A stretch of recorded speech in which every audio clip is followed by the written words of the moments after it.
Hi, hello, வணக்கம். நான் உங்கள் நலம் விரும்பி. பலருக்கு பல வருத்தம் இருக்கலாம்.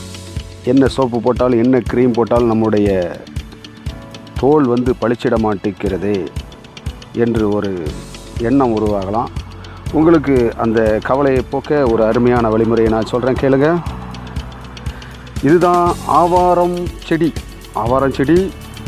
இந்த ஆவாரம் செடியில் உள்ள பூவை நாம் பறித்து காய்ச்சி ஒரு நாளைக்கு 2 வேளை குடித்தோம் என்றால் நம்ம பயன்படுத்துகின்ற சாப்பாட்டில் இதை சாம்பாரிலே போட்டு பயன்படுத்தலாம். இதை தேயிலைக்கு பதிலாக அப்படியே டீ மாதிரி போட்டு குடிக்கலாம்.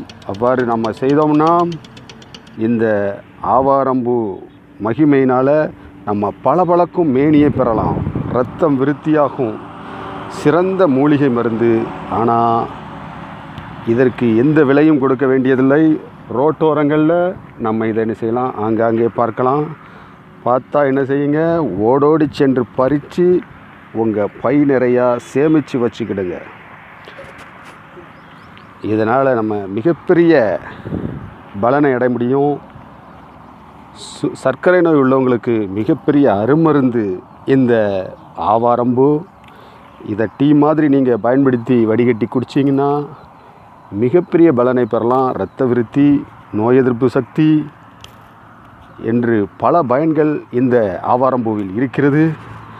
அதனால் இந்த ஆவாரம்பூவை நீங்கள் பயன்படுத்தி பலவிதமான நோய்களிலிருந்து நீங்கி மேனி பளபளப்போடு நீங்கள் சிறந்து விளங்கலாம். ஆவாரம்பூவை கண்டால் விடாதீர்கள், பறித்து அதை பயன்படுத்துங்கள். நன்றி, வணக்கம்.